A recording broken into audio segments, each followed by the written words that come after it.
আসসালামু আলাইকুম ওয়া রাহমাতুল্লাহি ওয়া বারাকাতুহু। আল্লাহ তাআলার দরবারে শুকরিয়া আদায় করছি যে আল্লাহ পাক রব্বুল আলামিন আমাদেরকে এখনো পর্যন্ত এই পৃথিবীর আলো বাতাসে বাঁচিয়ে রেখেছেন, হায়াত দিয়েছেন। যে আল্লাহ পাক রব্বুল আলামিন দুনিয়ার সকল কর্মব্যস্ততা, অসুস্থতা, ক্লান্তি, অবসাদ, দুর্ঘটনা, বিপদ-আপদ সবকিছু থেকে হেফাজত করে যে আল্লাহ তাআলা পবিত্র কালামে ইলাহির সান্নিধ্যে আসার জন্য আমাকে, আপনাকে, আমাদেরকে কবুল করেছেন। এজন্য সেই মহান মানিবের দরবারে কালিমাতুশ শুকর আদায় করছি। আমরা পড়ছি আলহামদুলিল্লাহ। দরুদ ও সালাম জানাচ্ছি আমাদের প্রিয় নবী সৈয়দুল মুরসালিন রাহমাতুল লিল আলামিন সিরাজুম মুনীরা প্রিয় নবী মুহাম্মদুর রাসূলুল্লাহ। আমরা পড়ছি সাল্লাল্লাহু আলাইহি ওয়াসাল্লাম এর প্রতি। আল্লাহ তাআলার দরবারে আমরা প্রার্থনা করছি মহান রব একান্ত মেহেরবানি করে আমাদের এই কোরআন শিক্ষার প্রচেষ্টাকে কবুল করে নিন। আল্লাহ পাক রব্বুল আলামিন এই কোরআন শিক্ষার ওসিলায় আমাদের দুনিয়ার জীবনে বরকত এবং পরকালীন জীবনে আল্লাহ পাক রব্বুল আলামিন আমাদের মুক্তি ও নাজাতের ব্যবস্থা করে দিন। আমরা পড়ছি আমিন। আজকে আমাদের ষষ্ঠ ক্লাসে দেশ এবং দেশের বাইরে থেকে অংশগ্রহণকারী সকল ভাইয়া এবং আপুদেরকে আমাদের এই একাডেমি হুজুর একাডেমির পক্ষ থেকে স্বাগত জানাচ্ছি। আজকে ষষ্ঠ ক্লাসে আমরা যে বিষয়টি শিখব সেটি হচ্ছে তানবিন এবং তাশদীদ।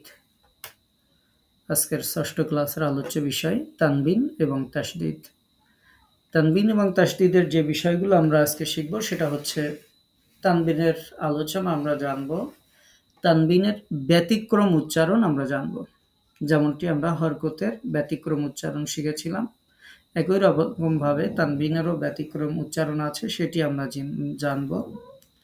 এরপরে জবরের তানবিন লেখার নিয়ম আমরা শিখব। অনেকে এটা নিয়ে ডাউট ফিল করেন, তো সেই জবরের তানবিন লেখার নিয়মটা আমরা জানব। তানবিনের অনুশীলন, তারপরে তাশদীদের আলোচনা আমরা শুনব এবং সর্বশেষে তাশদীদেরও আমরা অনুশীলন করব ইনশাআল্লাহ। আমরা শুরু করছি তানবিনের আলোচনা। এটা আপনাদের জানা আছে, দু একজন থাকতে পারেন যারা একেবারেই নতুন শিখেছেন, তারা বাদে বাকি সবাই এই বিষয়টি জানেন।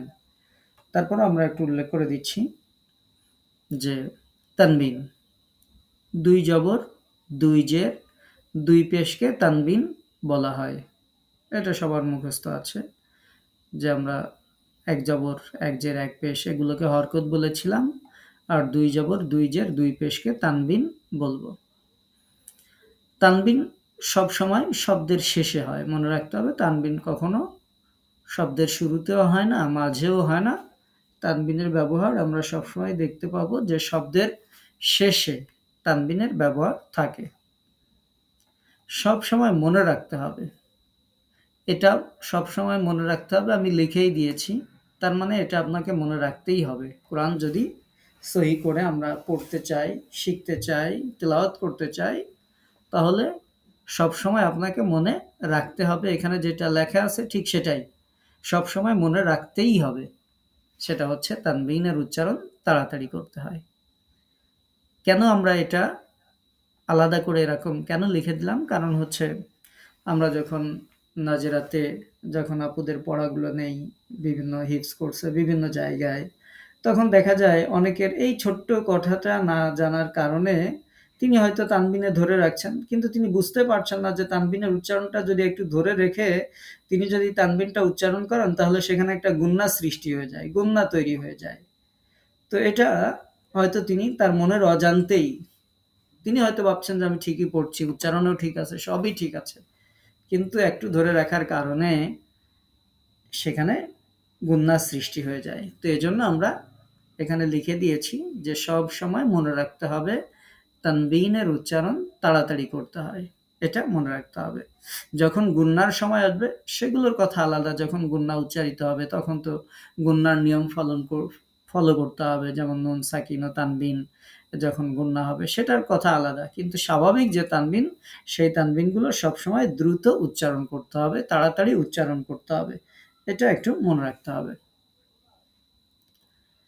আরবি হরফের সম্পৃক্ত তানবিনের যে চিহ্নসমূহ এবং বাংলায় তার উচ্চারণ, এটা হচ্ছে ২ জবর। এটা তো আপনারা জানেন যে ২ টা জবর দিয়ে আছে, দেখাই যাচ্ছে। তার নিচেরটা হচ্ছে ২ জের, নিচেই থাকে। এটাও দেখা যাচ্ছে যে এখানে ২ টা জেরই আছে, ২ পেশ। এটা হচ্ছে ২ পেশ। এটার ব্যবহার কেমন? উচ্চারণ কেমন? যেমন এখানে বায় ২ টা জবর দেয়া আছে। তাহলে আমরা কি পড়ব? বা ২ জবর বান। তারপরে এখানে জের দেয়া আছে বায়। আমরা পড়ব বা ২ জের বিন। বা ২ পেশ বুন। আমরা যেটা বলছিলাম যে তাড়াতাড়ি করতে হবে। এখন আমি যদি বান বলার সময় আমি যদি বলি বান, তাহলে হবে না। সবসময় কি বলেছি যে তাড়াতাড়ি করতে হবে। আর যখন গুণনা হবে তখন আমরা গুণনার নিয়ম অনুযায়ী ধরে রাখবো, সেটা ভিন্ন কথা। ২ জবরে তাহলে আমরা কি পাইলাম? আমরা যদি এটাকে বাংলা দিয়ে বুঝতে চাই তাহলে আকার প্লাস দন্তন্য যুক্ত হচ্ছে। কোনো একটা শব্দের শেষে যেখানে তানবিন থাকছে তখন বাংলায় আকার প্লাস দন্তন্য যুক্ত করলে যেই উচ্চারণটা হয় সেটি হচ্ছে। যেমন আমরা এখানে বান বলেছি। তাহলে কি হয়েছে? এই যে আ প্লাস দন্তন্য আন, এটাই হচ্ছে বান। এভাবে আমরা পড়েছি। তারপরে যখন ২ জের হয় তখন রস্যিকার যোগ দন্তন্য উচ্চারিত হয়। যখন ২ পেশ হয় তখন রস্যুকার প্লাস দন্তন্য উচ্চারিত হয়। যেমন বা ২ পেশ বুন। তারপরে বা ২ জের বিন।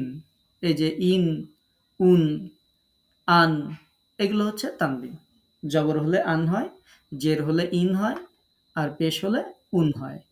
তাহলে এই বিষয়টি আপনাকে মনে রাখতে হবে এই স্লাইডের মধ্যে।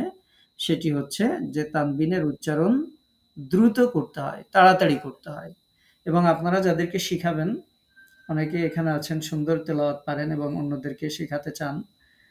তো যারা অন্যদেরকে শিখাতে চান তারা শুরুতেই যখন আপনি তানবিন শিখাবেন আপনার সন্তানকে হোক অথবা আপনার স্টুডেন্টদেরকে হোক অথবা যাকে আপনি কোরআন শিখাতে চান তাকে শুরুতেই এই কথাটা তার মেমোরিতে আপনাকে গেঁথে দিতে হবে যে তানবিনের উচ্চারণ তাড়াতাড়ি করতে হয়। তো এটা যখন শুরুতে আপনি আপনার সন্তানকে শিখিয়ে দেবেন তখন সে কিন্তু আর ভুল করবে না। আর যদি এটা শুরুতে না শিখিয়ে দিই তাহলে দেখা যাবে যে সেক্ষেত্রে সে কি করবে যে কখনো কখনো তানবিনে টেনে ফেলবে, আপনাকে আবার কারেকশন দিতে হবে। তো এইজন্য যেই জায়গাগুলোতে মানুষ ভুল করে আমরা এরকম কিছু শব্দের মাধ্যমে সেই জায়গাগুলো আগে এই শেখানোর মধ্যেই সেগুলো আমরা উল্লেখ করে দিয়েছি। তো এটা আপনারা অবশ্যই যাকে শিখাবেন শিখায়া দেবেন যে তানবিন সবসময় দ্রুত উচ্চারণ করতে হয়। খুব গুরুত্ব দিয়ে এই কথাটা তাকে মনে করিয়ে দিবেন, শিখিয়ে দিবেন। আমরা এরপরে আরেকটি বিষয় যেটা স্বাভাবিকভাবে আমরা আমাদের দেশে যখন মানুষ তেলাওয়াত শিখে, পড়ে তখন ভুল ধরে কারেকশন করানো হয়। তো এটা যেহেতু মানুষেরা ভুল করেন এজন্য আমরা আমাদের অভিজ্ঞতা থেকে এটা আগেই লিখে দিয়েছি যে তানবিনের ব্যতিক্রম উচ্চারণ আছে। হরকতে যেমন আপনাদেরকে ব্যতিক্রম উচ্চারণ শিখিয়েছি, তানবিনের ক্ষেত্রে ২ টা অক্ষরের উচ্চারণ ব্যতিক্রম আছে। ব্যতিক্রম কি? দেখেন আমরা এখানে জানলাম যে ২ জবর হলে আন হবে, ২ জের হলে ইন হবে, ২ পেশ হলে উন যুক্ত হবে। কিন্তু ২ টা হরফ এমন আছে যেখানে এই নিয়ম প্রযোজ্য হবে না। তো এটা যদি আমরা আমাদের স্টুডেন্টদেরকে শুরুতেই শিখায়ে দিই, যিনি কোরআন শিখছেন তাকে যদি শুরুতেই আমরা এটা শিখায়ে দিই তাহলে তিনি খুব সুন্দরভাবে কোরআন তেলাওয়াত করতে পারবেন যে তার এই ২ টা জানা থাকলে তার আর ভুল হবে না। সেটা হচ্ছে ওয়াদুজের উইন হবে, উইন। এটা কেউ বিন বলেন, কেউ ভিন বলেন, একেকজন একেক রকমের বলে ফেলেন। তো এটার সঠিক উচ্চারণ হচ্ছে ওয়াদুজের উইন। এটা খেয়াল রাখতে হবে। আরেকটা ব্যতিক্রম উচ্চারণ হচ্ছে ইয়া ২ পেশ ইউন। ইংরেজিতে যে ইউ আছে তার সাথে এন যোগ করে ইউন। এরকম আরকি। ইয়া ২ পেশ ইউন। এই ২ টা ইয়া পেশ ইউ। আমরা যেমন ওইখানে শিখিয়েছিলাম এখানে ইউন। তো এই ২ টাতে মানুষেরা ভুল করেন। এজন্য আমরা এই ২ টা আলাদা করে উল্লেখ করে দিয়েছি যে তানবিনের ব্যতিক্রম উচ্চারণ। কয়টা হরফে? ২ টা হরফে। ওয়া ২ জের উইন আর ইয়া ২ পেশ ইউন। এটুকু একটু খেয়াল রাখতে হবে। এই স্লাইডটা খুবই গুরুত্বপূর্ণ। যেমন এটা দেখলেন যে এই ২ টা ব্যতিক্রম উচ্চারণ। আরেকটা হচ্ছে জবরে তানবিন লেখার নিয়ম। আপনারা বলবেন, "উস্তাদ জবরে তানবিন, আগে তো ২ জবর দিলেই জবরে তানবিন লেখা হয়। এটা তো আপনি দেখাইলেন। তা এর মধ্যে আবার কি শিখার আছে?" এর মধ্যে যেটা শিখার আছে যে জবরে তানবিন পড়তে গিয়ে মানুষেরা এলোমেলো করে ফেলেন। কেমন এলোমেলো করে ফেলেন? দেখেন বিষয়টা হচ্ছে এরকম, আমরা এখানে আগে কি লিখেছি সেটা আগে পড়ি, তারপরে আপনাদেরকে বুঝাচ্ছি। এখানে গোলতা লেখা আছে, এই যে গোলতা আমি ব্র্যাকেটে লিখে দিয়েছি যে গোলতা এবং হামজা, এই যে গোলতা ও হামজা লেখা আছে। এই গোলতা ও হামজা ব্যতীত বাকি হরফগুলিতে যখন দুই জবর লেখা হয় তখন দুই জবরের সাথে একটি আলিফ অথবা ইয়া লেখা হয়, যেটা আপনারা যে কায়দা বই পড়েন সেই কায়দা বইতে দেখবেন, বিভিন্ন জায়গায় আপনারা দেখবেন। কিন্তু আমাদেরকে মনে রাখতে হবে এটি উচ্চারণে আসবে না, এজন্য আমরা এখানে লিখে দিয়েছি যা উচ্চারণে আসে না। এখন আপনার সন্তানকে যখন আপনি পড়াবেন হুদান, তখন তো এরকম লেখা থাকবে। তখন কি আপনি পড়াবেন যে বাবা পড়ো হা পেশ হু, দালিয়া দুই জবর দান, এরকম পড়াবেন না। আমরা এখানে লিখে দিয়েছি যে এটা উচ্চারণে আসবে না। এই যে ওয়াও, মানে সরি, দুই জবরের সাথে যে একটা আলিফ বা ইয়া যেটা লেখা থাকে এটা উচ্চারণে আসবে না। আপনি সরাসরি হা পেশ হু দাল দুই জবর দান হুদান এটাই শিখাবেন। আপনার সন্তানদেরকে যখন শেখাবেন সিন পেশ সু দাল দুই জবর দান সুদান, বা আলিফ জবর বা দুই জবর বান বা বান, এখানে আলিফ বলার দরকার নাই। এখানে এমন বলার দরকার নাই যে বা আলিফ জবর বা আলিফ দুই জবর বান বা বান, এই আলিফটাকে পড়ারই দরকার নাই। যেমন আহাদান, হামজা জবর হা জবর হা, দাল দুই জবর দান, আহাদান, এটাই পড়বেন। এটা বলার দরকার নেই যে হামজা জবর হা জবর হা, দাল আলিফ দুই জবর দান, আহাদান, এমন না। আশা করি বুঝাইতে পারছি। এই আলিফটাকে উচ্চারণের মধ্যে আনারই দরকার নেই। এই ইয়াটাকে আলিফ বা ইয়া যেটা দুই জবরের সাথে থাকে, সেটা যখন আপনার সন্তানদেরকে বা কাউকে আপনি কোরআন শেখাচ্ছেন অথবা আপনি যখন পড়ছেন, তখন এটাকে উচ্চারণ করারই দরকার নেই। তো এটা যেহেতু কায়দার মধ্যে আছে, অনেকে যেহেতু এটা নিয়ে ডাউট ফিল করেন যে এটা কেমন পড়বো, এবং আমাদের অনেকবার এই প্রশ্নের আমরা সম্মুখীন হই যে উস্তাদ এখানে তো আলিফ লেখা আছে, আমরা আলিফটা পড়বো কি আলিফটা পড়বো না, কনফিউশন সৃষ্টি হয়ে যায়। তো এজন্য আমরা যেই জায়গাগুলোতে দেখি যে মানুষেরা ডাউট ফিল করেন, সেগুলোই মূলত আমার বইতে আমি এভাবে আস্তে আস্তে আলাদা আলাদা করে উল্লেখ করে দিয়েছি। যেখানে যেখানে দেখি যে মানুষেরা বেশি ভুল করে, কেন ভুল করে, সেগুলো আমি ফাইন্ড আউট করেছি যে কোন কাজগুলোতে বা কোন লেখাগুলোতে আমাদের আপুরা বেশি ভুল করেন। তো সেইগুলো আমি এরকম আলাদা আলাদা করে একটু লিখে দিয়েছি সবার সুবিধার্থে, যেন এই ভুলটা না করেন। এটা যদি আমরা শুরুতে শিখে রাখি আলহামদুলিল্লাহ, তাহলে হয়ে গেল। তাহলে আমরা এখানে যেটা শিখলাম যে জবরে তানবিন যখন লেখা হবে দুই জবর, তখন অক্ষর ভেদে কখনো আলিফ লেখা থাকে শেষে, আবার কখনো ইয়া লেখা থাকে। আর এটা হামজাতে আসে না, গোলতাতে আসে না, বাকি হরফগুলো লেখার সময় এটা আসে। কিন্তু আমরা এটা লেখার সময় লেখা থাকবে, বাট পড়ার সময় আমরা এটাকে পড়বো না। এটাই হচ্ছে এই স্লাইডের মূল বক্তব্য। তাহলে আশা করি জবরে তানবিন লেখার নিয়ম আপনারা বুঝতে পেরেছেন। ব্যতিক্রম দুইটা উচ্চারণ আছে তানবিনের, সেটাও আপনারা বুঝতে পেরেছেন ইনশাআল্লাহ। তারপরেও যদি কারো প্রশ্ন থাকে আপনারা লিখে রাখবেন, আমরা ক্লাসের শেষে ইনশাআল্লাহ জবাব দিব। এবার আমরা প্র্যাকটিসে আসি। দেখেন প্র্যাকটিসে যখন আপনি আসলেন, এই লাইনটা ফলো করেন। দেখেন এখানে তায়ের সাথে আলিফ আছে, জিমের সাথে আলিফ আছে, এখানে সায়ের সাথে এই লাইনের মধ্যে আছে। এখন আমি যদি এটাকে আগেই না শিখাইতাম তাহলে কি হতো? তাহলে এখন আমাদের আপুরা পড়তে গিয়ে তিনি এটাকে পড়তেন বা আলিফ দুই জবর বান এরকম পড়তেন। তো এজন্য এরকম যাতে কেউ না পড়েন, এজন্য আমরা এটা শুরুতেই আলোচনা করেছি যে এখানে আলিফ লেখা থাকলেও পড়ার কোনো দরকার নেই। আপনি বা দুই জবর বানই বলবেন। আলিফ যতই লেখা থাক অথবা ইয়াও লেখা থাকতে পারে। যেটাই লেখা থাক না কেন আপনার সেটাকে পড়তে হবে না। এটা আমরা বুঝাতে চেয়েছি। তো এটা আমরা প্র্যাকটিসগুলোতে আমরা ক্লাসের শেষে করি। আপনারাই প্র্যাকটিস করবেন ইনশাআল্লাহ। আমি জাস্ট দেখিয়ে দিলাম যে আমরা এভাবে উচ্চারণ করব ইনশাআল্লাহ। এবং এই উচ্চারণের ক্ষেত্রে আমরা খেয়াল রাখবো, এই যে যেমন আছে জাল, এর সাথে একটা আলিফ আছে, আমরা এটাকে পড়বো না, এটাকে পড়বো জাল দুই জবর রান, র দুই জবর রন, তারপরে জাল দুই যে রিন, জাল দুই পেশ জুন। উচ্চারণগুলো তাড়াতাড়ি হবে, এটা একটু মনে রাখবেন যে তানবিনের উচ্চারণ সবসময় তাড়াতাড়ি করতে হয়। আমরা এটার মধ্যে যে ব্যতিক্রমটা শিখেছিলাম সেটা ছিল এইটা, এই যে ওয়াদুইজের উইন, এটা আমরা শিখেছিলাম। এটা একটু মনে রাখবেন কষ্ট করে, ওয়াদুইজের উইন। আরেকটা ব্যতিক্রম শিখেছিলাম এইটা, ইয়া দুই পেশ ইউন। তানবিনের ক্ষেত্রে এই দুইটা অবশ্যই অবশ্যই মনে রাখতে হবে। তো আমরা ক্লাসের শেষে ইনশাআল্লাহ আপনাদের থেকে শুনবো। তো আমরা এরপরে সামনে অগ্রসর হই। সামনে আমরা তানবিনের অনুশীলনগুলো আমরা ইনশাআল্লাহ পরে করব। তাসদিদ, তাসদিদের পরিচয়। তাসদিদ আপনারা চিনেন, এই যে হরফের উপরে ৩ দাঁত বিশিষ্ট এই যে চিহ্নটা দেখতে পাচ্ছেন, এটার নাম হচ্ছে তাসদিদ। তো এই চিহ্নটাকে তাসদিদ বলে। তিন দাঁত বিশিষ্ট। আমরা একটু যাতে মানুষ সহজে বোঝে, দাঁত তো সবাই চিনে, আমাদের বাচ্চারাও চিনে, এই জন্য আমরা দাঁত শব্দটা ইউজ করেছি, যে তিন দাঁত বিশিষ্ট এই যে চিহ্ন, এটাকে তাসদিদ বলে। তাসদিদওয়ালা হরফ দুইবার পড়তে হয়। আমরা সাকিনের ক্ষেত্রে লিখে দিয়েছিলাম যে সাকিনযুক্ত হরফ একবার পড়তে হয় ডান দিকের হরকতের সাথে মিল করে, কিন্তু তাসদিদওয়ালা হরফ দুইবার পড়ব, দুইবার পড়তে হবে। প্রথমবার ডান দিকের হরকতের সাথে সাকিনের মতো, সাকিন যেমন পড়েছিলাম তেমন, আর দ্বিতীয়বার ওই হরফের নিজের যে হরকত আছে, নিজের হরফের যে হরকত আছে সেই হরকতের সাথে হরকতের মতো, অর্থাৎ জবরজের পেশ দিয়ে যেমন পড়ি সেরকম।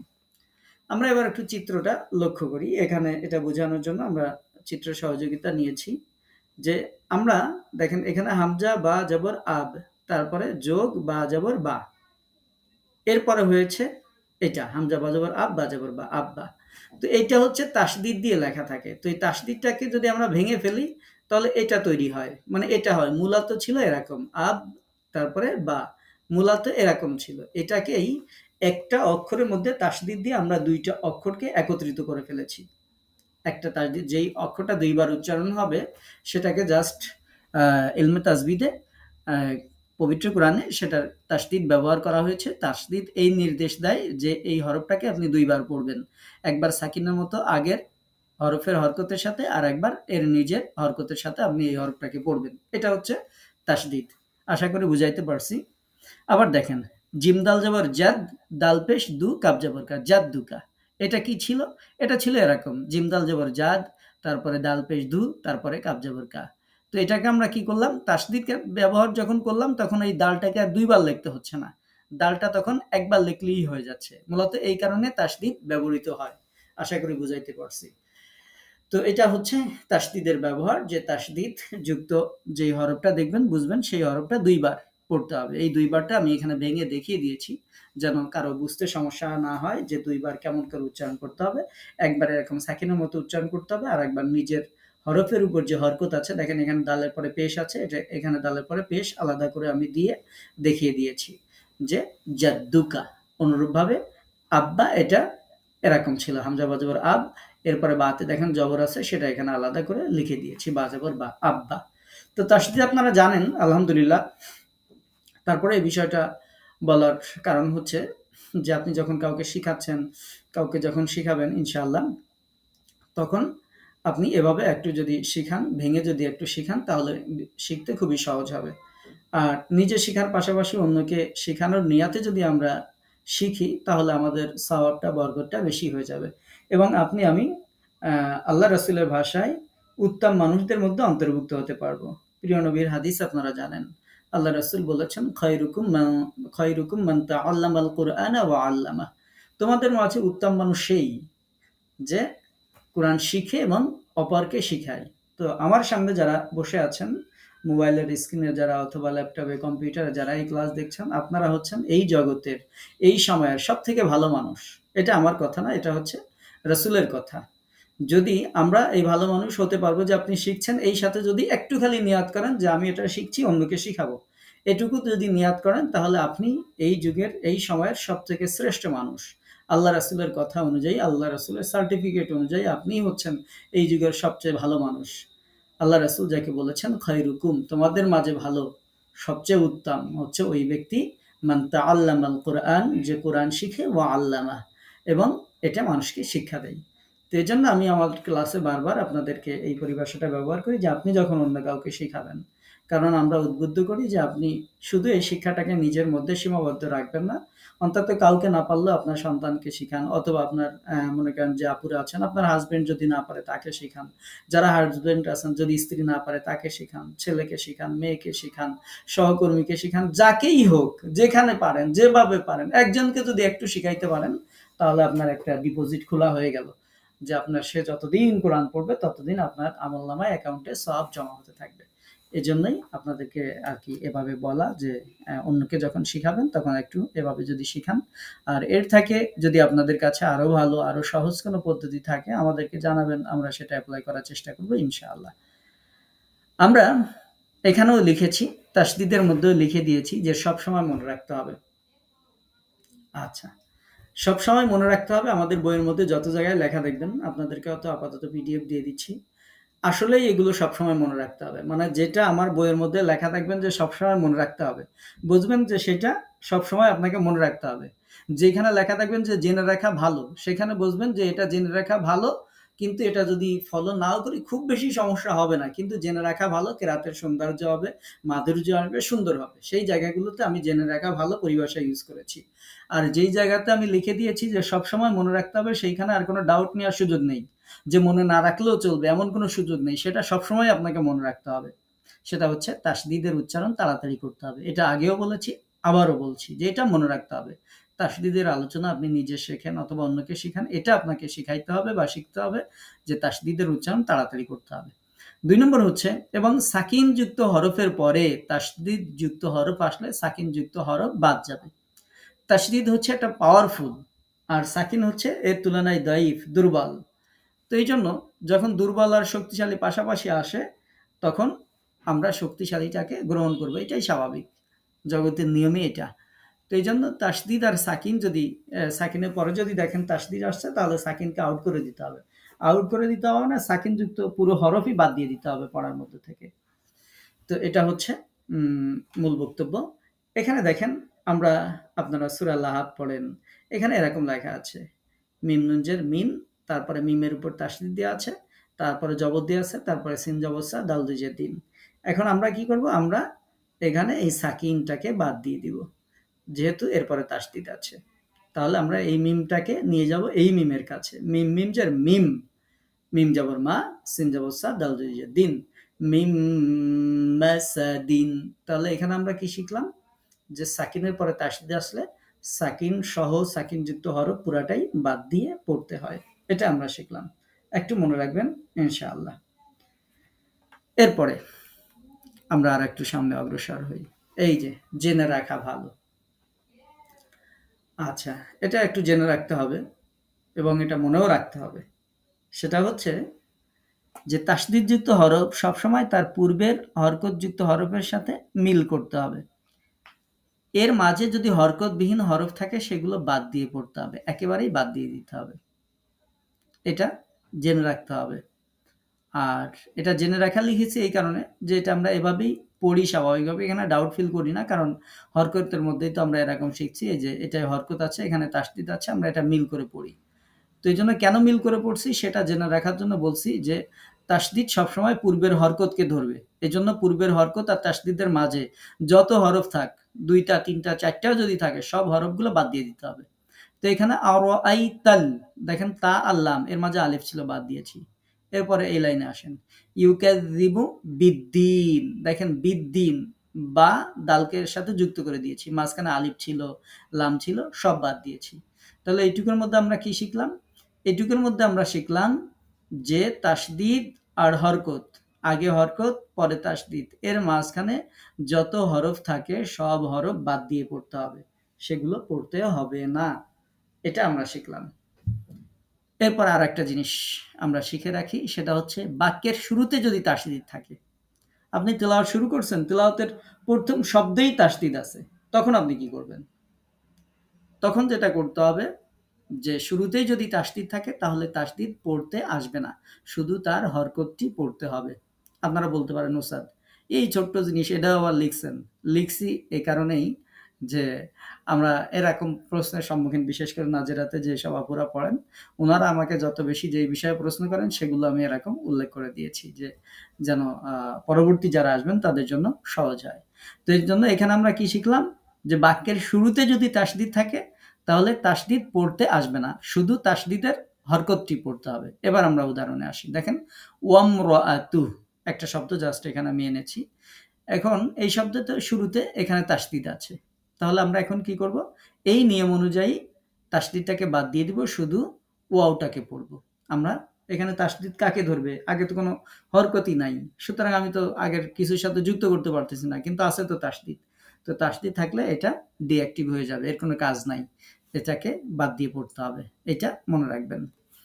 এর আগে যে উদাহরণটা আপনাদেরকে দেখিয়েছি মিম মাসাদ, এখানে আপনি পড়া শুরু করছেন, এখানে একটা তাসদিদ ছিল, এখন আমরা এই তাসদিদকে কি করব, যেহেতু এর আগে আমরা আপাতত কিছু এখানে লেখা নাই, তো এখানে আমরা এই তাসদিদটাকে বাদ দিয়ে দিব। তো তো এই জন্য মনে রাখবেন, আপনি যেখানে কোরআন তেলাওয়াত শুরু করছেন যে শব্দ দিয়ে, সেই শব্দের শুরুতেই আপনার তেলাওয়াতের শুরুর শব্দই যদি এরকম তাসদিদ যুক্ত হয়, তাহলে আপনি সুন্দর করে তাসদিদটাকে বাদ দিয়ে দিবেন, দিয়ে শুধু হরকতটা ধরে পড়বেন। এরপরে আসি, বাক্যের শুরুতে যদি খালি আলিফ লাম থাকে, একটা আলিফ আছে একটা লাম আছে কিন্তু তাতে কিছু নাই, খালি আছে, এবং সাকিন বা তাসদিদ ওই লামের উপর থাকে, তাহলে এর পরেরটুকু কি জানলাম, যে একটা আলিফ দেখছি একটা লাম দেখছি। তো এখন আমরা দেখছি সেই লামের উপরে, অর্থাৎ এই যে খালি আলিফ বা লাম দেখাইলাম, এরকম ফরম্যাট যদি থাকে, থাকার পরে যদি দেখেন যে এই লামের উপর তাসদিদ আছে অথবা এই লামের উপর সাকিন আছে, এটা যদি দেখেন, অথবা তার পরের হরফে বা এই আলিফ লামের সাথে যে হরফটা থাকবে সেই হরফের মধ্যেও যদি এটা থাকে, তাহলে আমাদেরকে যে কাজটি করতে হবে, শুরুর যে আলিফটা থাকবে সেই আলিফে একটা জবর লাগায় দিয়ে ওই সাকিন অথবা ওই তাসদিদকে আমাদের পড়তে হবে। যেমন আপনি সূরা রহমান পড়া শুরু করছেন, এখন দেখলাম যে আপনার কোরআনে বা আপনার অ্যাপসে এরকম লেখা আছে, এই যে যেমন দেখছেন, এখন এখানে রতে তাসদিদ দেওয়া আছে আর উপরে জবর দেওয়া আছে। এখন এখানে আপনি রহমান পড়বেন না কি পড়বেন? কারণ আমরা যেটা শিখছি যে সেই নিয়ম অনুযায়ী তো প্রথমে তাসদিদ থাকলে তাসদিদ বাদ যায়, কিন্তু না, এখানে আমরা এই যে নিয়মটা শিখলাম যে এর প্রথমে একটা আলিফ লাম আছে, তো আলিফ লাম যদি এরকম খালি থাকে তাহলে আমরা আলিফে জবর দেব, যদি এই লামের উপরে সাকিন থাকতো তাও আলিফে জবর দিতাম, যদি এই লামের উপর তাসদিদ থাকতো তাও আলিফে জবর দিতাম। আলিফ পড়ার নিয়ম আমরা আগামী একটা ক্লাসে ইনশাল্লাহ, হয়তো আগামী ক্লাসেই আপনাদেরকে শিখাবো। কোরআনের এখন যত আলিফ আছে কোন আলিফ কিভাবে পড়তে হবে সেটা ইনশাল্লাহ আল্লাহ তাআলা যদি তৌফিক দান করেন তাহলে শিখাবো। তো আজকের এটা মোটামুটি একটু জেনে রাখেন যে এটা আমাদের তাসদিদের সাথে সম্পৃক্ত, তাসদিদের নিয়ম পড়ানোর জন্য এটুকু আমরা এনেছি। যদি দেখেন যে এরকম আলিফ লাম আছে, সেই লামের উপরে তাসদিদ আছে অথবা তার পরের হরফে তাসদিদ আছে, তাহলে শুরুর আলিফে একটা জবর দিয়ে দিবেন। তো এখন আমরা পড়বো আর রহমান, তো এই যে আতে একটা জবর এখানে আমরা দিয়ে দিয়েছি। তো এটা জাস্ট একটু মনে রাখবেন ইনশাআল্লাহ। আমরা এরপরে অনুশীলন যাব, অনুশীলন করব ইনশাআল্লাহ, প্র্যাকটিস করব। তো আমরা কি শিখলাম আজকের ক্লাসে সেটা আমি একবার রিভিশন দিচ্ছি, যে আজকের ক্লাসে আমরা কতটুকু কি শিখলাম একটু খেয়াল করবেন, মনোযোগ দিবেন, প্রশ্ন থাকলে ইনশাআল্লাহ প্রশ্ন করবেন আমি যখন বলবো তখন। আজকের ক্লাসে আমরা যেটা শিখলাম সেটা হচ্ছে, আমি যদি একটু শুরুতে যাই,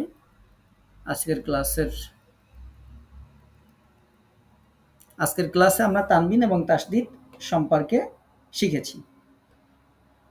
তো আজকের ক্লাসে আমরা শিখেছি তানবিনের সম্পর্কে জেনেছি, তানবিনের ব্যতিক্রম উচ্চারণ জেনেছি, জবরে তানবিন লেখার নিয়ম শিখেছি, তানবিনের অনুশীলন এখন করব ইনশাআল্লাহ, তাসদিদের আলোচনা শুনলাম, তাসদিদেরও এখন অনুশীলন করব ইনশাআল্লাহ। তো আমরা তানবিনের আলোচনার মধ্যে আমরা শিখেছি দুই জবর দুই জের দুই পেশকে তানবিন বলে, এটা সবসময় শব্দের শেষে থাকে, সব সময় মনে রাখতে হবে যে তানবিনের উচ্চারণ তাড়াতাড়ি করতে হয়, আর দুই জবরে আন যুক্ত হয়, দুই জেরে ইন যুক্ত হয়, দুই পেশে উন যুক্ত হয়, এটুকু আমরা শিখেছি। এরপরে আমরা শিখেছি তানবিনের ব্যতিক্রম উচ্চারণ, ওয়া দুই জের উইন এবং ইয়া দুই পেশ ইউন, এটা আমরা শিখেছি। আজকের ক্লাসে আমরা আরো শিখেছি জবরের তানবিন লেখার নিয়ম, যে জবরের তানবিন লেখার সময় গোলতা এবং হামজা ব্যতি রেখে বাকি হরফগুলোতে কখনো দেখবেন একটা আলিফ লেখা থাকে এরকম, আবার কখনো এরকম ইয়া লেখা থাকে। তো ইয়া থাক আর আলিফ থাক, আমরা জেনেছি যে সেই ইয়া অথবা আলিফ পড়তে হবে না, শুধু যেমন দাল দুই জবর দান এটাই বলতে হবে, হা দুই পেশ হু, দাল দুই জবর দান হুদান এটাই বলতে হবে, এখানে ইয়া বলার দরকার নেই, এটা আমরা শিখেছি।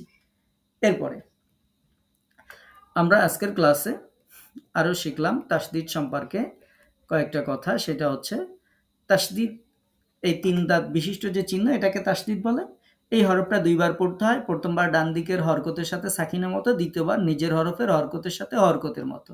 এটা আমরা এখানে দেখিয়ে দিয়েছি যে জাদ্দুকা, যেটাকে আমরা তাসদিদ দিয়ে লিখেছি, এটার মূলত ফরম্যাট ছিল এরকম, জিম দাল তারপরে আবার দাল পেশ দু তারপরে কাপ জবর কা, বাট সেটাকে তাসদিদ দিয়ে এই দুই হরফটাকে একটার মধ্যে ঢুকিয়ে দেওয়া হয়েছে, এটার নাম হচ্ছে তাসদিদ। জিম দাল জবর জাদ, দাল পেশ দু, কাপ জবর কা, জাদ্দুকা। তো এটা ভেঙে লিখলে এরকম হতো, জাস্ট এটা তাসদিদ দিয়ে সহজ করা হয়েছে। এটা আমরা শিখেছি। এরপর আমরা শিখেছি যে সবসময় যেটি মনে রাখবো তাসদিদ পড়ার ক্ষেত্রে, সেটা হচ্ছে তাসদিদের উচ্চারণের যেন কখনো সময় নেয়া হয়ে না যায়। যদি তাসদিদে আপনি সময় নিয়ে ফেলেন, আপনার তেলাওয়াত ভুল হয়ে যাবে, গলত হয়ে যাবে তেলাওয়াতে। এজন্য তাসদিদের উচ্চারণ সবসময় তাড়াতাড়ি করব। শুধুমাত্র যখন নুন সাকিনের তাসদিদ আসবে, সরি ওই যে ওয়াজিব গুন্নার যখন তাসদিদ আসবে তখন আমরা গুন্না করব, সেটা ভিন্ন ব্যাপার। অন্য সময় আমরা সবসময় তাসদিদ তাড়াতাড়ি পড়ব। সাকিনযুক্ত হরফের পরে যদি তাসদিদযুক্ত কোনো হরফ আসে তাহলে আমরা শিখেছি সেই সাকিনযুক্ত হরফকে আমরা বাদ দিয়ে পড়ব। আমরা এরপরে আরও শিখেছি যে তাসদিদযুক্ত হরফ সবসময় তার পূর্বের হরকতযুক্ত হরফের সাথে মিলিত হবে, এর মাঝে যত হরফ থাকে সব বাদ যাবে, খালি যত হরফ থাকে সব হরফ বাদ দিয়ে দিতে হবে। যেমন বিদ্দিন, এখানে বা দালকে ধরবে, মাঝখানে আলিফ লাম সব বাদ দিতে হবে। আমরা আরো শিখেছি যে যেই বাক্য দিয়ে আমরা পড়া শুরু করব, যেই শব্দ দিয়ে পড়া শুরু করব, সেই শব্দের শুরুতেই যদি তাসদিদ থাকে তাহলে সেই তাসদিদ পড়া হবে না, শুধু হরকতটা পড়তে হবে, তাসদিদটা বাদ দিয়ে দিতে হবে। আমরা আরো শিখেছি বাক্যের শুরুতে যদি আলিফ লাম থাকে আর সেই লামের উপরে যদি তাসদিদ থাকে অথবা তার পরের হরফেও যদি তাসদিদ থাকে, তাহলে সিস্টেম হচ্ছে যে প্রথমে আলিফটাই একটা জবর দিয়ে আমরা সেই শব্দটাকে পড়া শুরু করব। এগুলো হচ্ছে তাসদিদের নিয়ম আমরা শিখেছি আজকের ক্লাসে। আজকের ক্লাসে কোনো বিষয়ে কারো কোনো প্রশ্ন আছে কিনা, আগেই আমরা একটু প্রশ্ন জানি যে কারো কোনো প্রশ্ন আছে কিনা। যদি প্রশ্ন থাকে তাহলে এখন বলতে পারেন, মানে এই ক্লাস সংক্রান্ত, অন্য কোনো বিষয় না।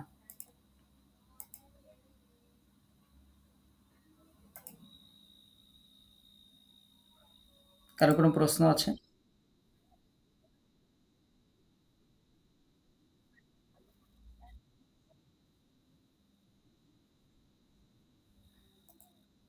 আচ্ছা, আচ্ছা, পরে এখন সেক্ষেত্রে তো আমাদের কিছু করার নাই, সেটা আপনি ক্লাস রেকর্ড দেখে নেবেন। আর কারো কোনো প্রশ্ন আছে কিনা? আর কারো কোনো প্রশ্ন আছে কিনা? এই ক্লাসে সহজ আলোচনা ছিল, তারপরেও যদি কোনো প্রশ্ন থাকে বলবেন। আচ্ছা, ওয়ালাইকুম আসসালাম, জি বলেন।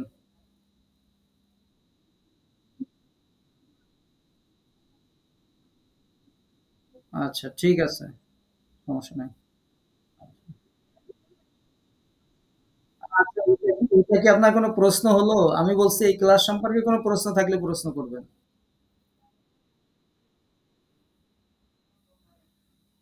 আচ্ছা, আর কারো কোনো প্রশ্ন আছে?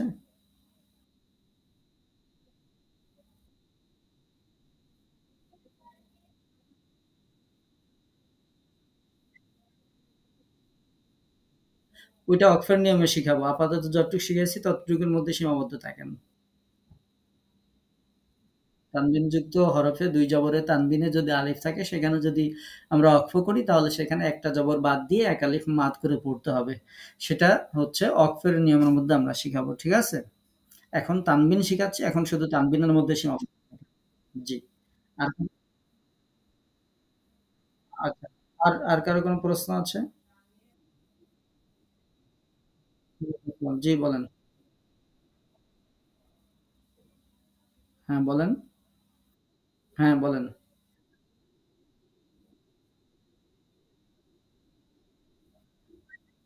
কি দেখাইছে?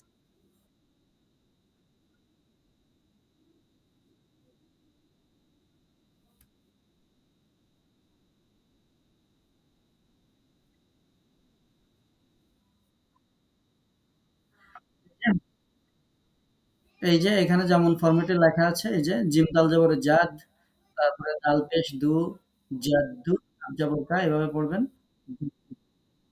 জি, জি।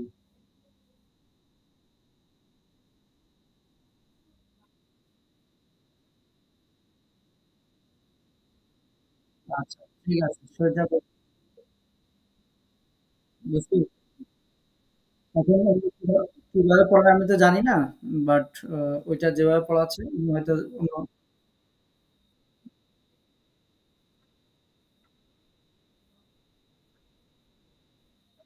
আচ্ছা, বুঝতে পারছি। আচ্ছা, আ এ এত আর বলা লাগবে না। আমি বুঝতে পারছি বিষয়টা। দেখেন আমাদের এটা একেকজন টিচারের একেকটা পদ্ধতি। আমরা সবথেকে সহজ যেটা সেটাই বললাম। এখন আমরা যখন ইউএসএ বা অন্য দেশের স্টুডেন্টদেরকে যখন পড়াই, তখন তো আর এভাবে এই পরিভাষাগুলো আপনাদের যেভাবে পড়াচ্ছি এভাবে বলি না। তখন আবার অন্যভাবে বলি। এখন একেকজন টিচার শেখানোর সময় অন্য কোনোভাবে বলতে পারেন। সেটা ভিন্ন ব্যাপার। ওই ফরমেটে আমরাও পড়াইছি বিশেষ। হ্যাঁ, বলেন। আপ কে বলছিলেন? কে কথা বলছিলেন?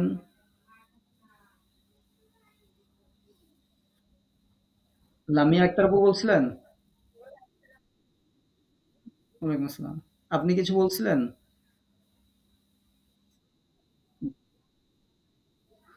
আচ্ছা, আচ্ছা। ঠিক আছে।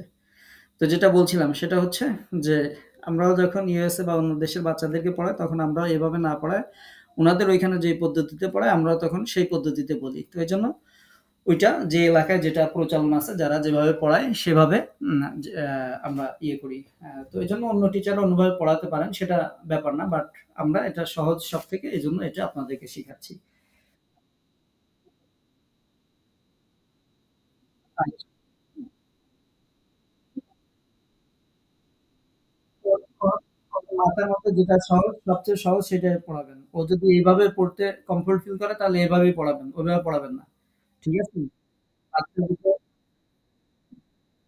হ্যাঁ, হ্যাঁ। বাচ্চা যেভাবে সহজে বোঝে আপনি যাকে শিখাবেন সে যেই পরিভাষা সহজে বোঝে সেইটা দিয়েই তাকে বুঝাবেন। কঠিন করার দরকার নেই। ঠিক। আচ্ছা, আমরা অনুশীলনে যাচ্ছি। আশা করি আপনাদের প্রশ্নগুলোর অ্যান্সার দিয়েছি। আর এ সংক্রান্ত আর গুরুত্বপূর্ণ কোনো প্রশ্ন হয়তো নাই। তো আমরা এখন অনুশীলনে যাব। অনুশীলনে যাওয়া মানে আপনাদেরকে একটু পড়তে হবে। আমরা ১ম এ তানবিন শিখেছিলাম। তাহলে আমরা তানবিনে যাই। তারপরে আ ইনশাআল্লাহ আপনারা সবাই বলবেন, বলার চেষ্টা করবেন ইনশাআল্লাহ। আ লজ্জা, জড়তা, ভীরুতা, হতাশা কোনো কিছুর দরকার নাই। ইনশাআল্লাহ সুন্দর করে বলবেন। ইহসান আর আপু শোনেন আমাকে?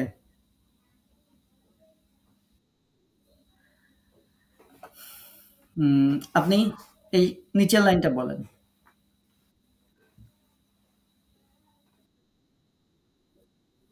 খ ২ জবর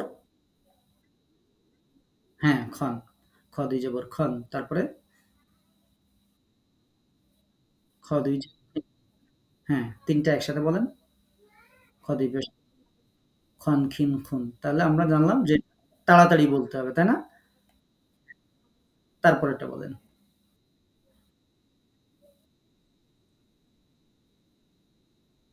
দাল ২ জবর দান, দাল ২ জের দিন, দাল ২ পেশ দুন। দান, দিন, দুন। ঠিক আছে। তাহলে দেখেন আপু কিন্তু আলিফ পড়ে নাই। কারণ আমরা এই যে বলছি যে আলিফ বা ইয়া যেটাই থাক সেটা পড়তে হবে না। আপনারা এভাবেই পড়বেন। এটাই সহজ, এভাবেই পড়বেন ইনশাআল্লাহ। ঠিক আছে আপু, আপনাকে অনেক, অনেক, অনেক ধন্যবাদ। তারপরে উম বর্ণালী আপু শোনান আমাকে? ওয়ালাইকুম আসসালাম ওয়া রাহমাতুল্লাহ। আপনি এই লাইনটা আপনি আচ্ছা এই লাইনটা বলেন। এই লাইনটা বলেন। হুম।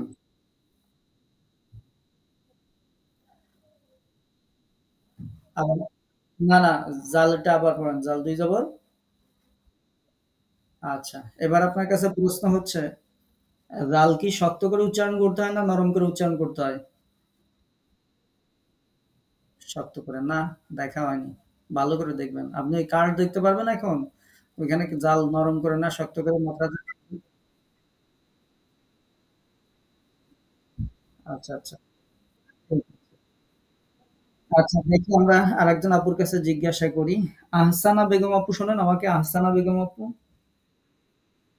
ওয়ালাইকুম আসসালাম ওয়া রাহমাতুল্লাহ। আপু আপনি বলেন তো জাল কি শক্ত করে বলতে হয় না নরম করে বলতে হয়? কেমন পড়তে হবে? আপনি একটু পড়ে শোনান এগুলা। না, এই লাইনটা বলে শোনান, এই ১ম লাইনটা।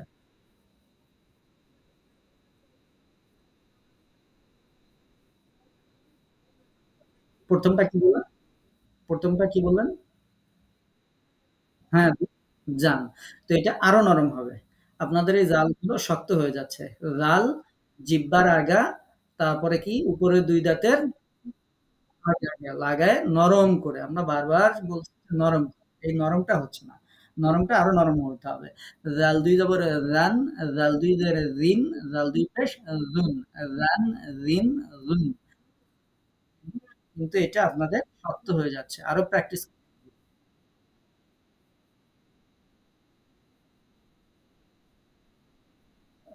আচ্ছা, আচ্ছা। ঠিক আছে। ঠিক ঠিক আছে। দেখি ইনশাআল্লাহ কি করা যায়। আচ্ছা, আহসানা আপু তার পরেরগুলো পড়েন। এই যে পরের ৩ টা পড়েন। হুম। এই ১ম টা কি বলছেন? র-দুই জবর? হ্যাঁ, রন হয়েছে। আচ্ছা, আমি যদি এটাকে রান বলি তাহলে কি হবে?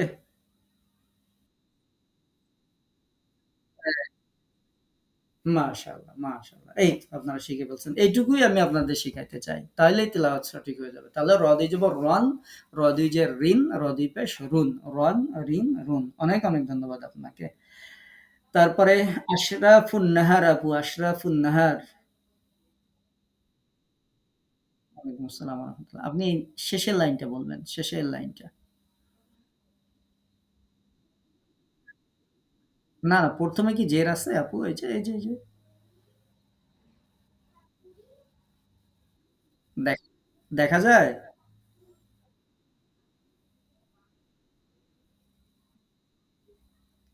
আপনি কি দেখতে পাচ্ছেন আমার এই যে কার্সর নড়ানড়ি করে এই যে, এটা দেখতে পাচ্ছেন? ও ইস আসছে এখন? হ্যাঁ, বলেন, বলেন। হুম,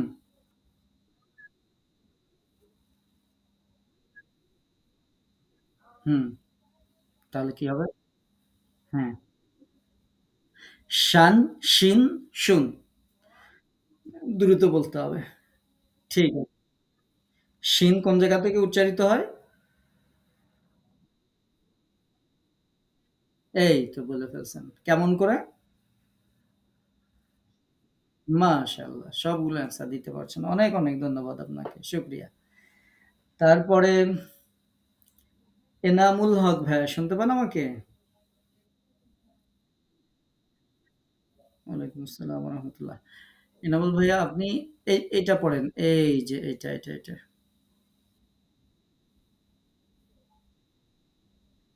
হুম, হুম। আচ্ছা, আপনি সোয়াদ ২ জবর সন পড়েছেন, সোয়াদ ২ জের সিন, সোয়াদ ২ পেশ সুন। সন, সিন, সুন। আপনার উচ্চারণ সঠিক আছে। এখন আমি যদি এটাকে সান পড়তাম তাহলে কি সমস্যা হতো? যদি সোয়াদ ২ জবর সান পড়তাম, সান সান পড়লে কি সমস্যা হতো বলেন তো?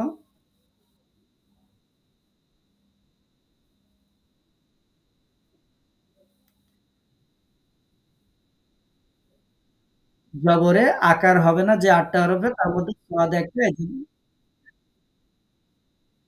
তার মধ্যে একটা। এই তো এটুকু মনে রাখতে হবে, হ্যাঁ? তাহলে আর ভুল যাবে না ইনশাআল্লাহ। ঠিক আছে। এজন্য সন পড়বো, সান হবে না। এটা যাকে শেখাবেন তাকে শুরুতে যদি আমরা শেখাই তাহলে দেখবেন যে আর ভুল হবে না ইনশাআল্লাহ। অনেক ধন্যবাদ আপনাকে। তারপরে ফাহিমা শিমু আপু শোনেন আমাকে। ফাহিমা শিমু আপু, ফাহিমা শিমু আপু আপনি বলবেন এইটা এই ১ম থেকে এই লাইন থেকে বলেন।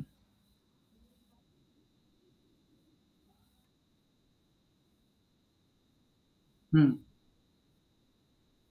মাশাআল্লাহ সুন্দর হয়েছে। তারপরেরটা পড়ান তো।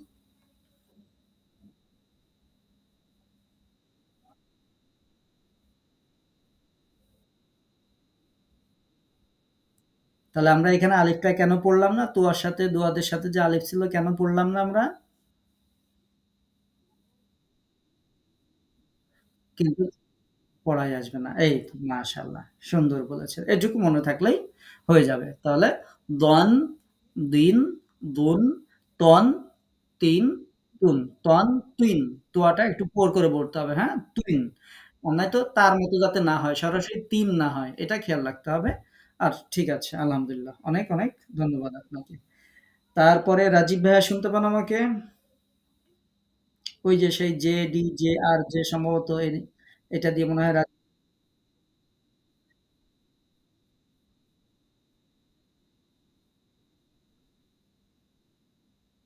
একালিপ হইল না কেন? মানে আমি আপনার প্রশ্নই বুঝতে পারিনি। এটা কি আমরা এটা তার আমরা অক্ষ শিখাচ্ছি না। এটা কি অক্ষ শিখাচ্ছি? হ্যাঁ, এটা তানবিন উচ্চারণ করতেছি। ওটা যখন অক্ষ হবে তখন। আচ্ছা রাজীব ভাইয়া শোনান আমাকে? রাজীব ভাইয়া? ওয়ালাইকুম আসসালাম ওয়া রাহমাতুল্লাহ।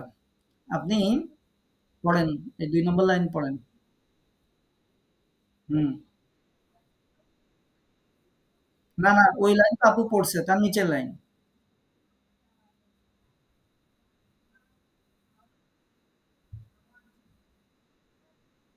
হুম, হুম, হুম। আচ্ছা জান কেন বললেন? হ্যাঁ, জন হবে, জন। হুম,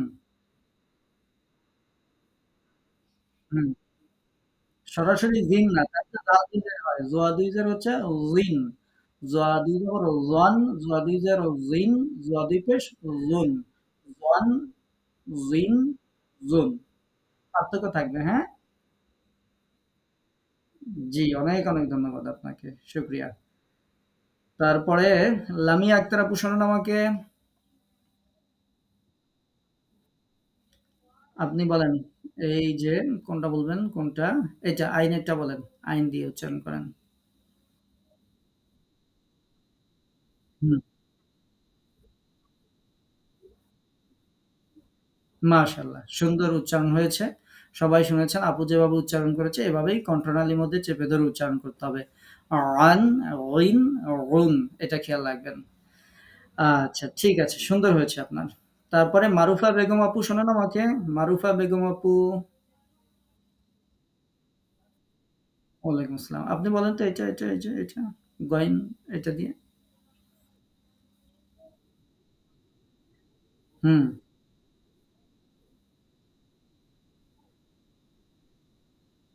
আচ্ছা। এই যে গান কেন চলে আসছিল? মানে আগে আমরা এরকম পড়তাম, তাই না? হ্যাঁ, এই তো। তাহলে ঐটা থেকে যেহেতু এটায় চলে আসছে তার মানে পড়া সার্থক। মাশাআল্লাহ। কয়েকদিন এরকম একটু আসবে। গন বলতে যেয়ে গান হয়ে যাবে। কিন্তু ঠিক করে ফেলতে হবে। তাহলে ইনশাআল্লাহ ঠিক হয়ে যাবে। অনেক, অনেক ধন্যবাদ আপনাকে। সুন্দর হয়েছে। মাশাআল্লাহ। তারপরে এমডি আব্দুল্লাহ আইডি দিয়ে ক্লাস করছেন। শোনান আমাকে এমডি আব্দুল্লাহ আইডি দিয়ে ক্লাস করছেন। এমডি আব্দুল্লাহ আইডি দিয়ে ক্লাস করছেন। মিনহাজ মাতুব্বার আইডি দিয়ে ক্লাস করছেন। মিনহাজ মাতুব্বার ভাইয়া শোনান আমাকে।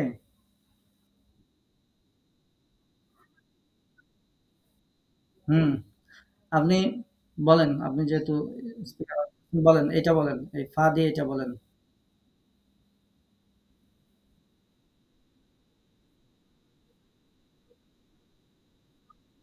ফান ফিং ফুন ফায়ের মাখাস বলেন।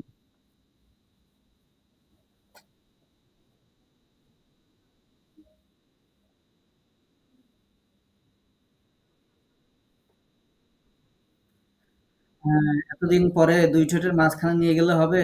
আপনি ইয়ে পরে ঠিকঠাক করে কালকে আবার বলবেন। ঠিক আছে? হয়নি? ঠিক আছে। ধন্যবাদ আপনাকে। খেয়াল করতে হবে। এখনো যদি ২ ঠোঁটের মাঝখানে বলেন, তাইলে আর কবে ঠিকঠাক করে বলবেন? আচ্ছা। তারপরে হুম,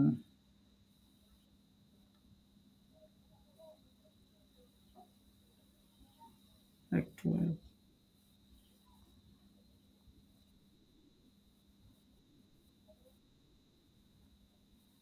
আহসানুল হক ভাইয়া শুনতে পান আমাকে?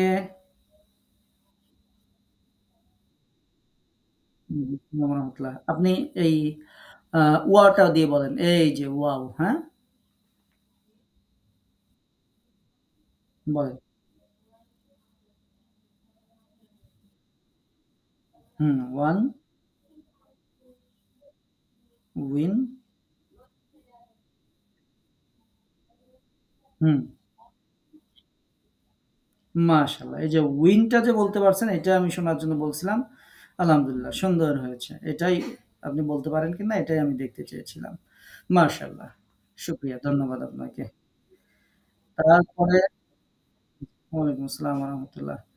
মোহাম্মদ জামান ভাইয়া শুনতে পান? মোহাম্মদ জামান আইডি দিয়ে ক্লাস করছেন। মোহাম্মদ জামান।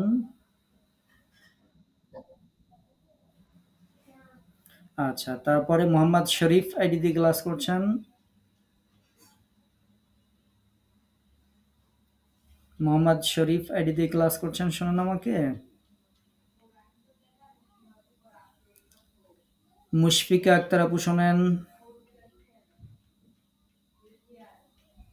মুশফিকা আক্তার আপু। ওয়ালাইকুম আসসালাম। এটা বলেন তো ইয়া দিয়ে এটা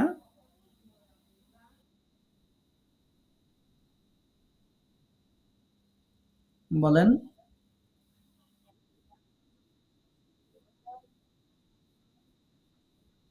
কেমন হলো? আমরা ব্যতিক্রম উচ্চারণের মধ্যে এটা শিখাইলাম। আপনি ক্লাসে ছিলেন শুরু থেকে?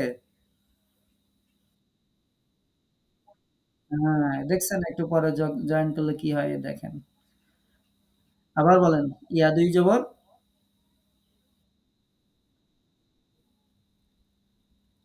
আচ্ছা, একটু বেঁধে যাচ্ছে। আপনি একটু লাইনে থাকেন, একটু লাইনে থাকেন। নাজমা নাজনীন আইডি দিয়ে ক্লাস করছেন। আপু শোনেন আমাকে? নাজমা নাজনীন আইডি দিয়ে ক্লাস করছেন। হ্যাঁ, আমরা তো আরেকজনকে দেখেছি। সবাইকে শুনতে হবে না। সময় তো বেশি বাকি নাই। সবার কাছ থেকে একটু শুনি ইনশাআল্লাহ।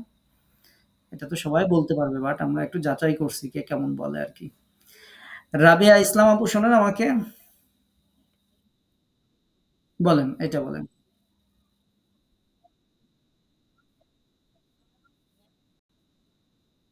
ইয়া ২ পেশ আমরা ইয়া ২ পেশ ইউন কেন বললাম আমরা?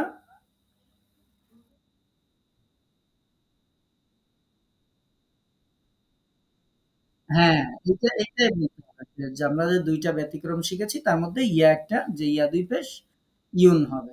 এটাই বললেই হবে। ঠিক আছে, মাশাআল্লাহ। অনেক ধন্যবাদ। মুশফিকা আক্তার আপু কি এখন বুঝতে পেরেছেন? আপু কি বলেছেন বলেন তো? ইয়া ২ জবর ইয়ান ইউন, ইউন জাস্ট এটা। এই ভুল মানুষ এই ছোট্টখাট্ট জিনিসগুলোতেই করে। অন্য জায়গায় ভুল যাবে না। আপনি নুন ২ যাবার নুন বলতে পারবেন, ওইখানে ভুল যাবে না। যেটা ভুল যাবে সেটাই আমি আলাদা করে আগেই শিখাইয়া দিচ্ছি যে এখানে আপনার ভুল যাইতে পারে, এটা একটু খেয়াল করবেন। ঠিক আছে। তারপরে রাহিমা আক্তার আপু আমাকে শুনতে পান? রাহিমা আক্তার আপু, রাকিবা সুলতানা আপু, ওয়ালাইকুম আসসালাম ওয়া রাহমাতুল্লাহ। আপনি এখান থেকে পড়েন, এই যে হ্যাঁ, এখান থেকে পড়েন। রাকিবা আপু পড়েন।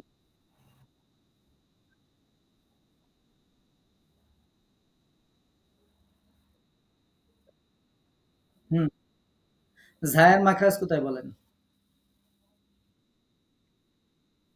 হুম, হ্যাঁ, মনে নেই? মনে নেই, তাই না?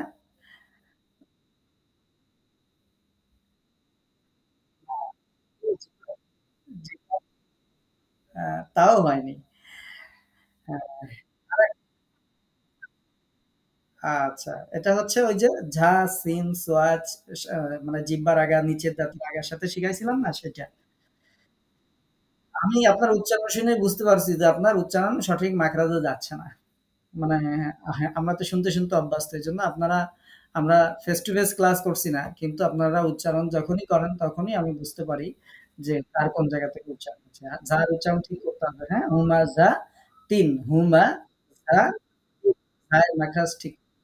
হ্যাঁ, হ্যাঁ, ঠিক করবেন ইনশাআল্লাহ। মাখরাজগুলো আরেকটু আয়ত্তের মধ্যে নিয়ে আসতে হবে। আর ক্লাস যেন বাদ না যায়। খেয়াল করবেন ইনশাআল্লাহ, হ্যাঁ? ঠিক আছে। রাহিমা আপু শোনেন আমাকে? রাহিমা আক্তার আপু। আচ্ছা, দেখা যাক। আপনার একটা পরীক্ষা নেই। আপনি এটা বলেন। এই যে এটা। হুম,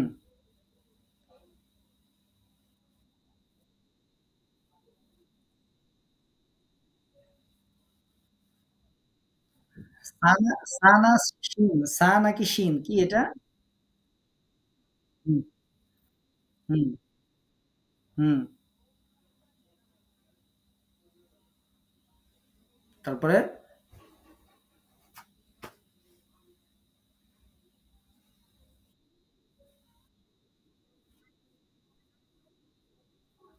দাল দ দুই পেশ ঋণ। তাহলে তাসাউরিন। আচ্ছা। এবার একটা ভালো কথা মনে পড়ল। আপনাদেরকে যেটা আমরা শিখাইছি যে জবরের সাথে একটা আলিফ লেখা হয় অথবা ইয়া লেখা হয় এটা উচ্চারণে আসবে না। কিন্তু এটা যদি আয়াতের মাঝে, শব্দের মাঝে লেখা থাকে, তখন আমরা যখন মাদের নিয়ম পড়ব, তখন কিন্তু এখানে মাদের নিয়ম এপ্লাই করতে হবে। আর যখন আলাদা এরকম লেখা থাকবে, তখন আমরা এটাকে পড়ব না। আমি কি বুঝাইতে পারছি? যদি এরকম আলাদা লেখা থাকে, বিশেষ করে কায়দাগুলোতে আলাদা লেখা আছে, সেই ক্ষেত্রে আমরা এই আলিফ বা ইয়া পড়ব না। কিন্তু এটা যদি ওয়াকফের সময় থাকে, শেষে থাকে, তখন আবার এটার নিয়ম এপ্লাই করতে হবে। আবার যদি এইখানে যেমন লেখা আছে তাসাউরিন, তো এই যে এই তাসা বলার সময় যখন মাদ শিখবো তখন আপনাদেরকে শিখায়ে দেব এখানে এক আলিফ মাদ হবে। তো এটাতে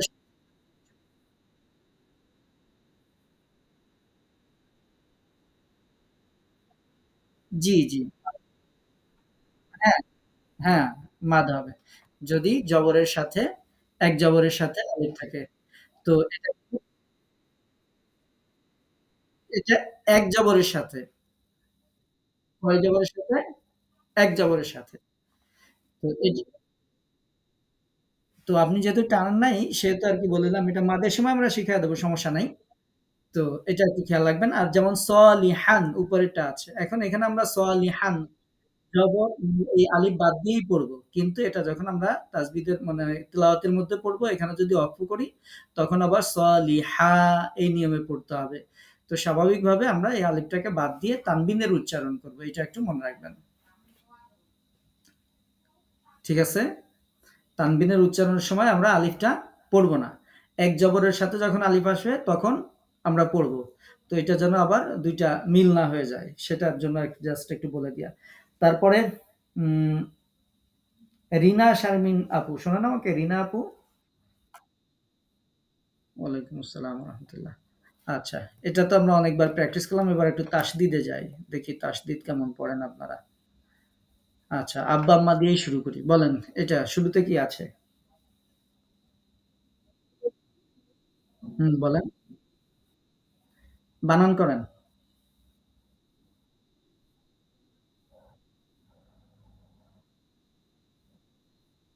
আচ্ছা, এইখানে আমরা একটা বিষয় শিখাইছিলাম মনে পড়ে? আমি ১ম ক্লাসেই মানে কবে? হরকতের দিন মনে হয় শিখাইছিলাম, হরকতের ক্লাসে।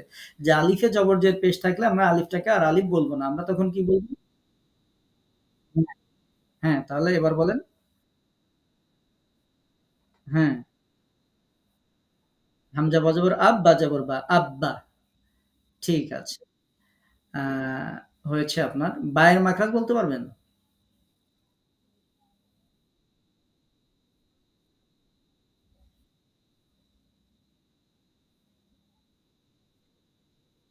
শুকনা শুকনা না ভিজা? একটু দেখে নিয়েন, হ্যাঁ?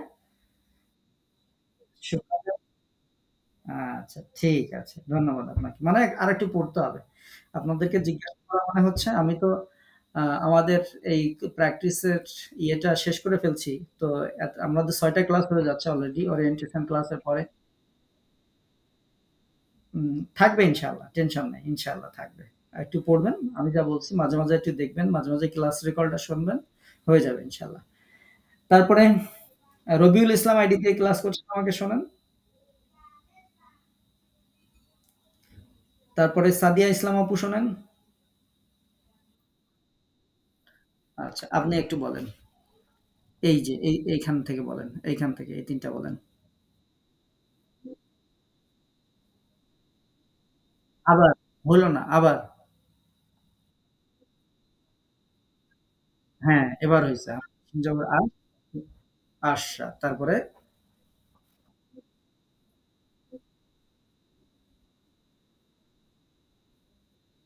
হুম,